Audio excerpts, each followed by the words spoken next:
नमस्कार,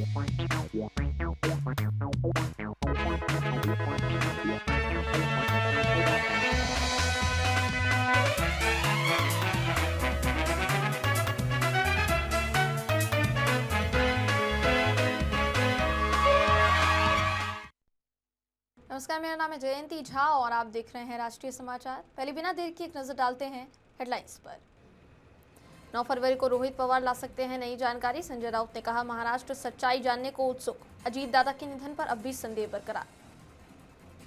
bank of Maharashtra शाखा में हंगामा, मराठी बोलने को लेकर अधिकारी से सवाल। मनसे कार्यकर्ता ने लगाया बदतमीजी का आरोप। U19 फाइनल में वैभव का धमाकेदार प्रदर्शन, 15 छक्के 15 चौके। वैभव सूर्यवंशी की ऐतिहासिक पारी। कोच बोले, वैभव ने बड़े मैच में बड़ा खेल दिखाया।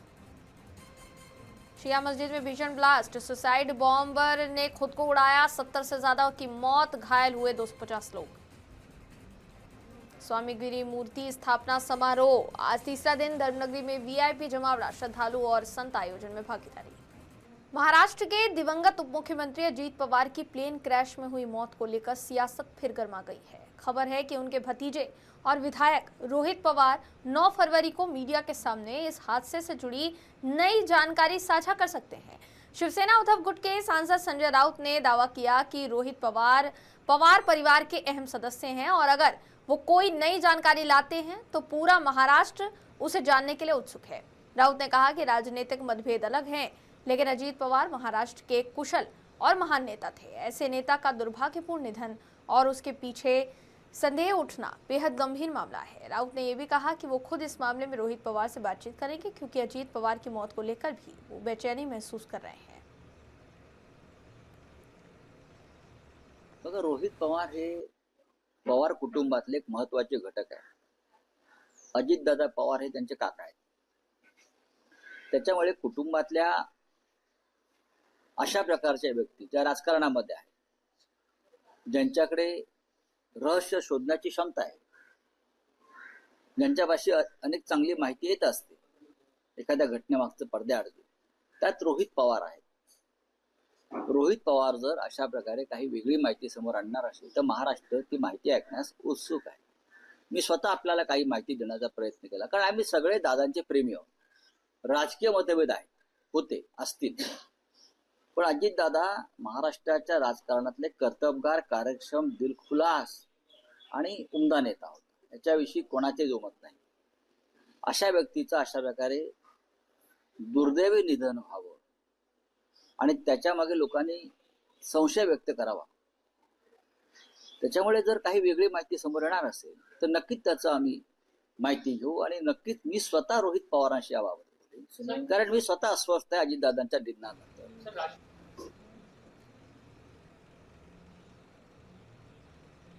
मुंबई के माही में स्थित बैंक ऑफ महाराष्ट्र की एक शाखा में मराठी भाषा को लेकर विवाद के बाद भाषावाद की राजनीति एक बार फिर गर्मा गई है। बैंक अधिकारी और महाराष्ट्र नवनिर्माण सेना के कार्यकर्ताओं के बीच मराठी में बातचीत को लेकर तीखी बहस हुई, जिसका वीडियो सोशल मीडिया पर तेजी से वायरल हो रहा है।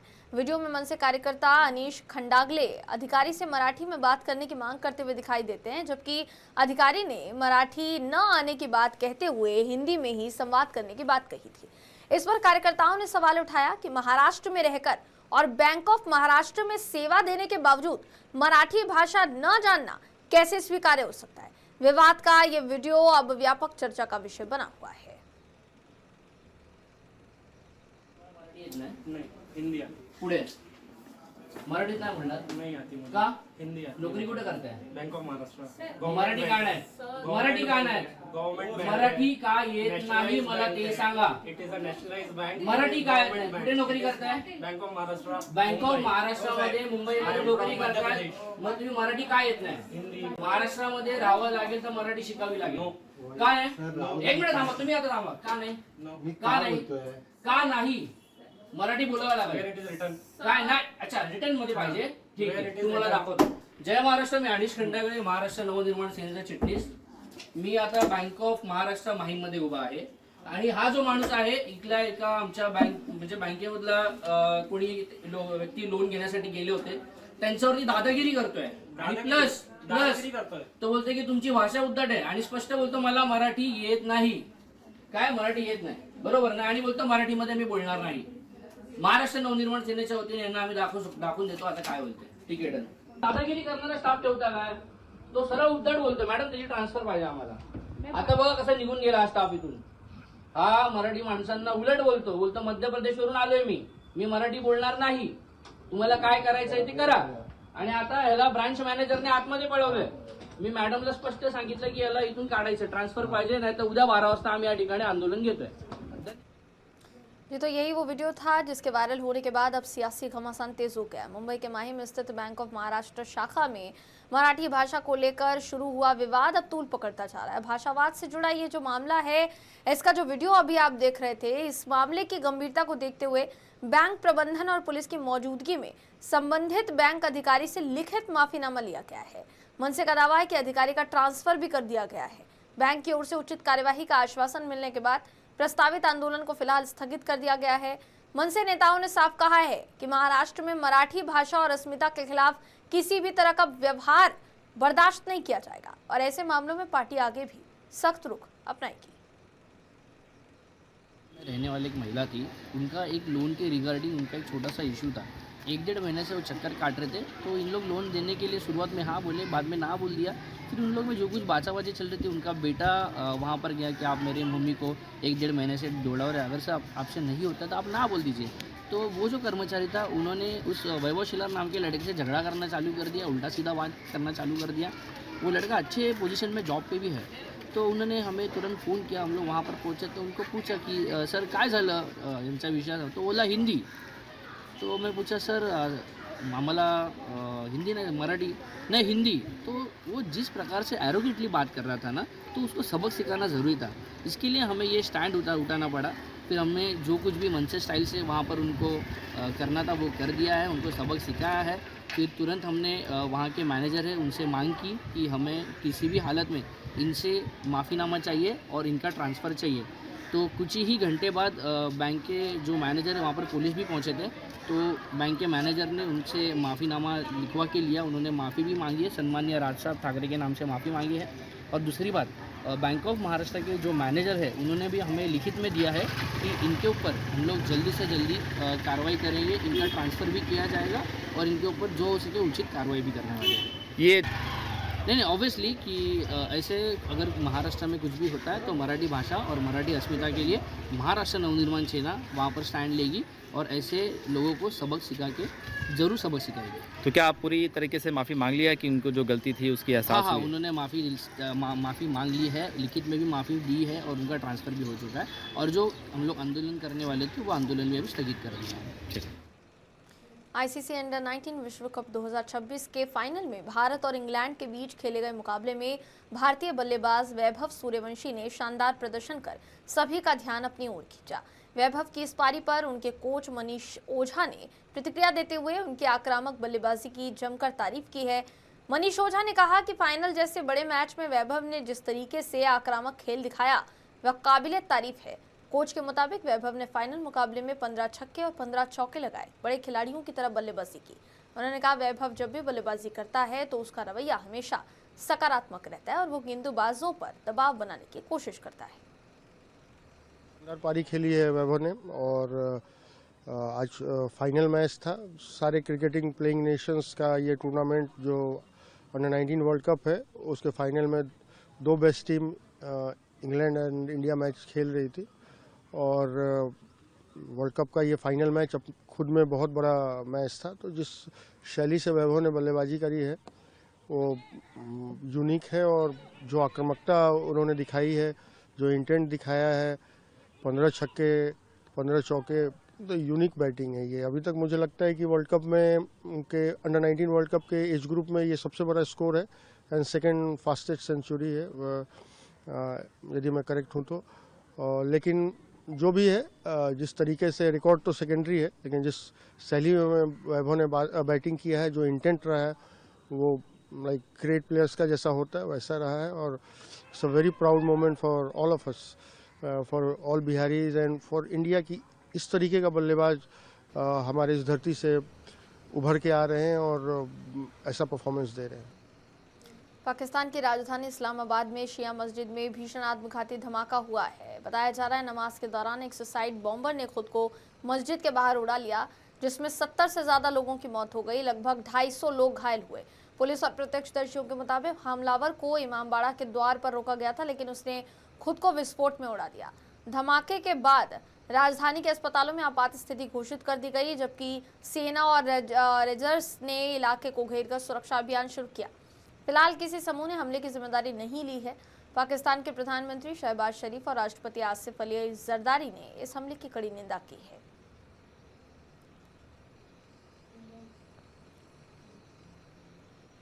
हरिद्वार धर्मनगरी फिर एक बार वीवीआईपी के जमावड़े का गवाह बनी है। स्वामी सत्यमित्रानंद गिरी के समाधि स्थल पर मूर्ति स्थापना समारोह का तीसरा दिन मनाया जा रहा है। समारोह में देश के रक्षा मंत्री राजनाथ सिंह, केंद्रीय मंत्री मनोहर लाल खट्टर, उत्तर प्रदेश के मुख्यमंत्री योगी आदित्यनाथ समेत कई गणमान्य लोग मौजूद रहेंगे। इनके अलावा स्थानीय राजनेता, संत, श्रद्धालु भी बड़ी संख्या में समारोह में शामिल हुए। समारोह का उद्देश्य श्रद्धालुओं को स्वामी सत्यमित्रानंद गिरी की शिक्षाओं और उनके योगदान का स्मरण कराना है। मूर्ति स्थापना समारोह को धार्मिक और सांस्कृतिक दृष्टि से भी बेहद महत्वपूर्ण माना जा रहा है।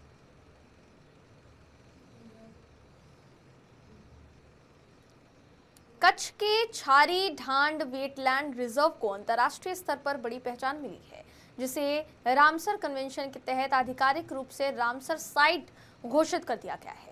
कच्छ के डीसीएफ धीरज मित्तल ने कहा कि छारी ढांड पहले से ही एक कंजर्वेशन रिजर्व है और अब रामसर टैग मिलने से इसके संरक्षण को और मजबूती मिलेगी। उन्होंने कहा यह कच्छ के लिए बेहद महत्वपूर्ण उपलब्धि है और इससे क्षेत्र में इको टूरिज्म को बढ़ावा मिलने की उम्मीद है, जिससे स्थानीय स्तर पर रोजगार और जागरूकता दोनों में इजाफा होगा।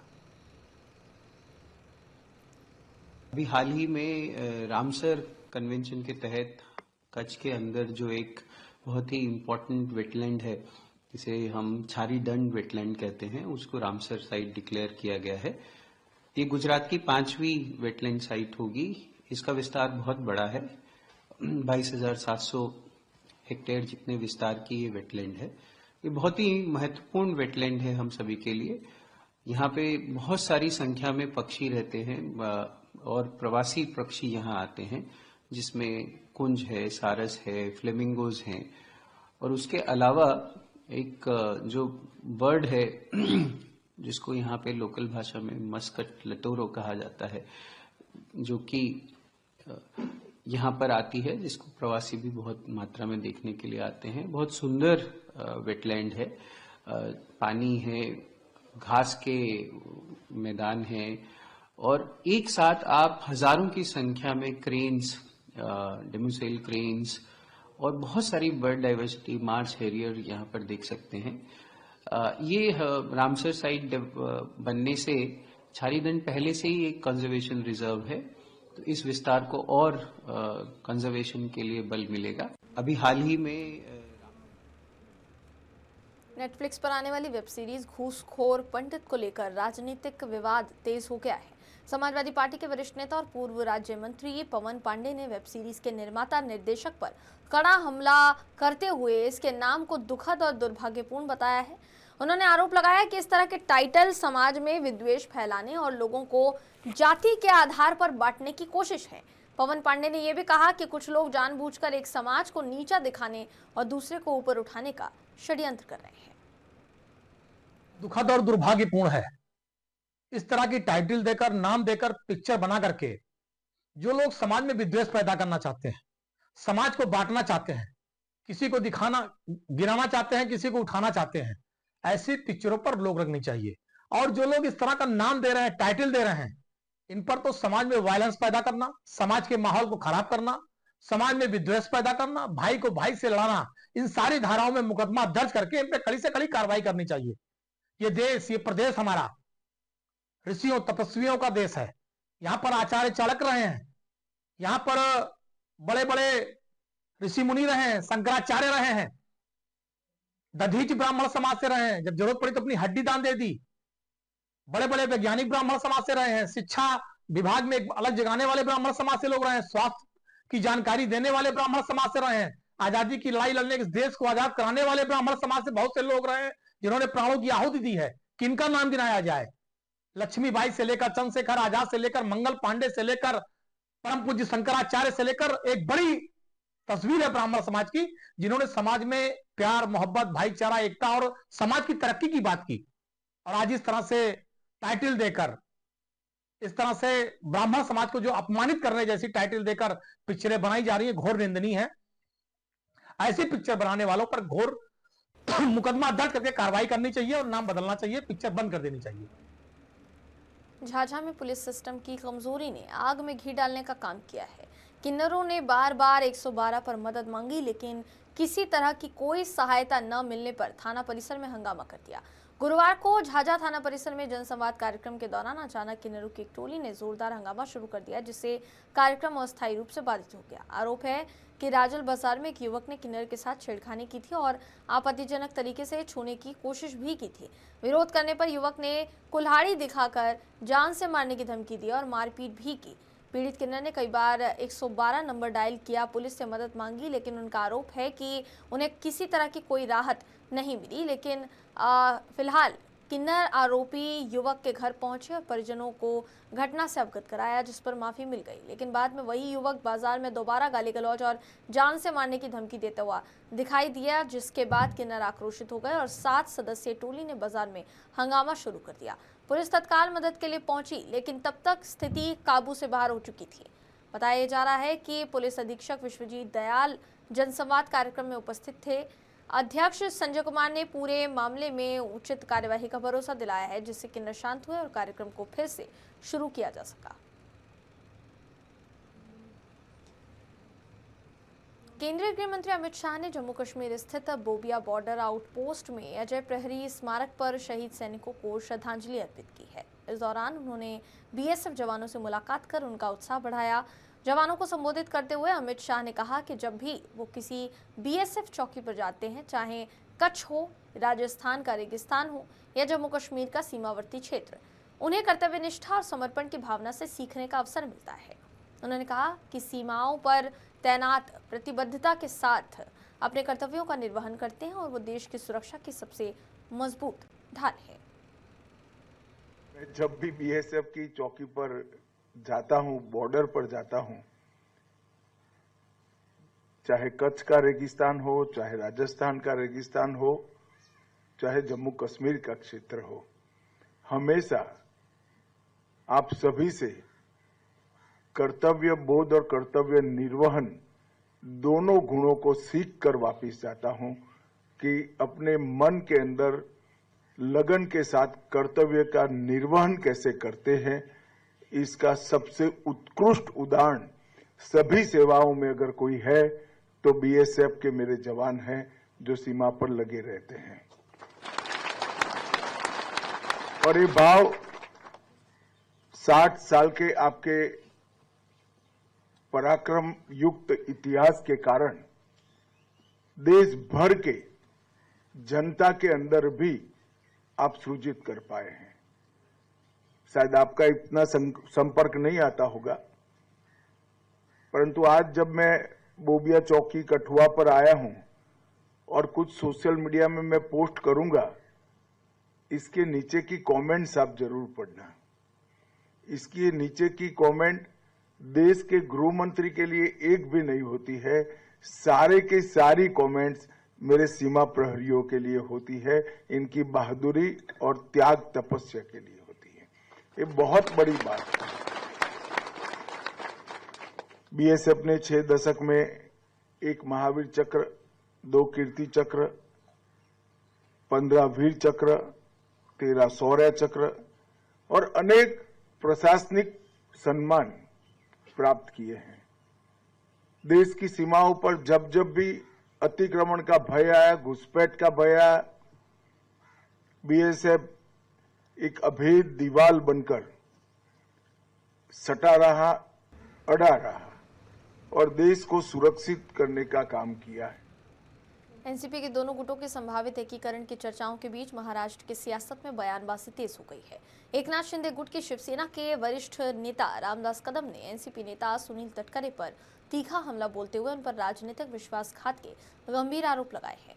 कदम ने कहा है कि तटकरे ने हमेशा उन्हीं नेताओं को नुकसान पहुंचाया जिन्होंने उन्हें आगे बढ़ाया। उन्होंने दिवंगत मुख्यमंत्री AR अंतुले का उदाहरण देते हुए दावा किया कि उन्हें राजनीतिक रूप से कमजोर करने में भी तटकरे की भूमिका रही है।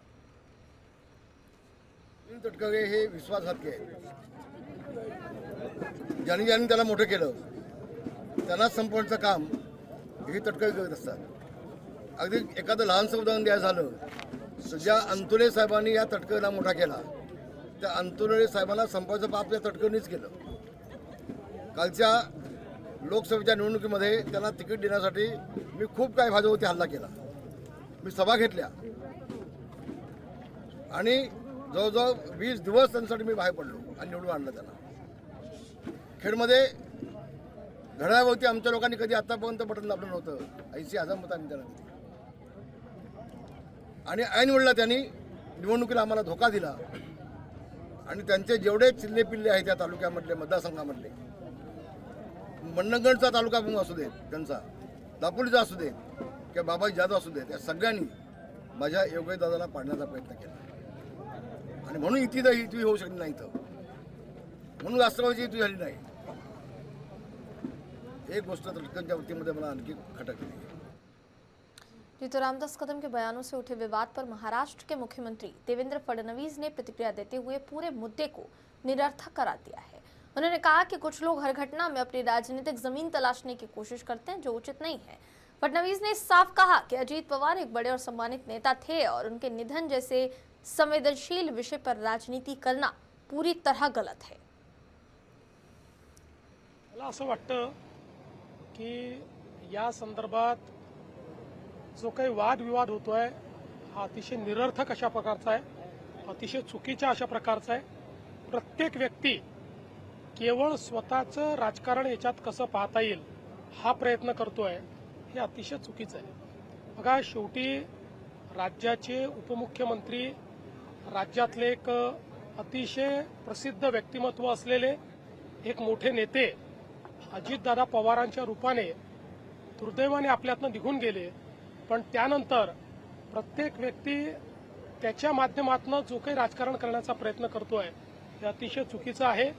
अशा प्रकारचं खालचं राजकारण बंद झालं पाहिजे. सिद्धार्थनगर से एक बड़ी खबर सामने आई है, जहां हेल्थ सिटी हॉस्पिटल में ड्रग विभाग ने छापेमारी की है। ड्रग इंस्पेक्टर नवीन कुमार के नेतृत्व में पहुंची टीम ने हॉस्पिटल परिसर में संचालित एस फार्मासिस्ट नामक मेडिकल स्टोर को सील कर दिया। विभाग को शिकायत मिली थी कि मेडिकल स्टोर लाइसेंस के नियमों का उल्लंघन कर संचालित किया जा रहा है। छापेमारी के दौरान टीम ने दवाओं की जांच की और कई दवाओं को जब्त किया जिनके वैध दस्तावेज उपलब्ध नहीं थे। जांच में यह भी पाया गया कि मेडिकल स्टोर पर न तो प्रोपराइटर मौजूद थे, न ही फार्मासिस्ट।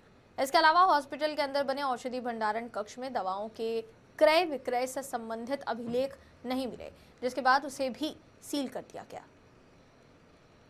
और एक मेडिकल स्टोर जहां पर यस फार्मेसी के नाम से लाइसेंस दिया गया है, यह एक लाइसेंस शुदा मेडिकल स्टोर है, कार्यरत है। इनका हॉस्पिटल का संबंध में कोई शिकायत प्राप्त हुआ था कि यहाँ पर लाइसेंस के विरुद्ध कार्य किया जा रहा है, तो उसी संदर्भ में यहाँ पर यस मेडिकल फार्मेसी की जांच की गई। मौके पर प्रोपराइटर और फार्मासिस्ट नहीं पाए गए। इसके लिए यहाँ पर 22 बंडी की धारा के अंतर्गत औषधि मेडिकल प्रतिष्ठान को अग्रिम आदेशों तक सील किया गया है। इसी संदर्भ में अस्पताल प्रीमिसेस के अंदर औषधि भंडारण कक्ष था, उसमें भी क्रय विक्रय अभिलेख से संबंधित प्रस्तुत न करने के कारण वो कक्ष को भी सील किया गया है। ये कार्रवाई जो भी आज हुई है, ये संबंधित अधिकारियों को अवगत करा दी जाएगी। जैसे ही वहाँ से कोई निर्देश प्राप्त होते हैं, अग्रिम कार्रवाई निश्चित की जाएगी। सर, यहाँ एक फार्मेसी संचालित हो रहा है कि दो फार्मेसी? यहाँ एक ही फार्मेसी संचालित है, यस फार्मेसी के नाम पर। ऊपर भी सब बोर्ड लगा है। औषधि भंडारण कक्ष, जैसे कि कोई मेडिकल हॉस्पिटल में जब कोई मेडिकल स्टोर में दवाइयाँ अधिक हो जाती हैं। बिहार विधानसभा में राज्यपाल के अभिभाषण पर चर्चा के दौरान मुख्यमंत्री नीतीश कुमार और विपक्ष के नेता तेजस्वी यादव के बीच बहस हुई। तेजस्वी यादव ने चर्चा के बीच मुख्यमंत्री को टोका, जिस पर बिहार सरकार के मंत्री लखेंद्र पासवान ने कहा कि मुख्यमंत्री नीतीश कुमार विकास कार्यों पर फोकस कर रहे थे और बिहार को भारत का सबसे सुंदर राज्य बनाने की बात कर रहे थे। सुनिए उनका बयान। मंत्री जी ने विकसित बिहार के संकल्प को दोहरा रहे थे और जिस प्रकार माननीय मुख्यमंत्री जी ने भारत के अंदर सबसे समृद्ध बिहार कैसे बने, सशक्त बिहार कैसे बनेगा, शक्तिशाली बिहार कैसे बनेगा, विकसित बिहार कैसे बनेगा, इस विषय को रख रहे थे। उसी कड़ी में नेता प्रतिपक्ष ने कुछ टीका टिप्पणी किया और टीका टिप्पणी के क्रम में ही मुख्यमंत्री जी ने उनका पोल खोला और मुख्यमंत्री जी ने तो बड़ी बारीकी से उनकी बातों के रखा कि किस प्रकार तेजस्वी यादव जी के दो बार उन्होंने सत्ता में लिया था और सत्ता में रहकर किस प्रकार गड़बड़ी कर रहे थे और गड़बड़ी करने के बाद किस प्रकार लूट खसोट मचा रहे थे, सत्ताकार मंत्री पद का दुरुपयोग कर रहे थे। इस पर मुख्यमंत्री जी ने कहा था और कई विधायक पर जो चर्चा किया, उन विधायक को मुख्यमंत्री जी कहना था ये उन्हीं के साथ रह के उसी के संरक्षण में, उन्हीं के संरक्षण में रहकर अब कुछ विधायक को तोड़ ममोड़ का भी खेल करना शुरू कर दिए थे। यही बात मुख्यमंत्री जी को कहना। फिलहाल खबरों में बस इतना ही। खबरों का सिलसिला यूं ही जारी रहेगा। देश और दुनिया की तमाम खबरों के लिए देखते रहिए राष्ट्रीय समाचार।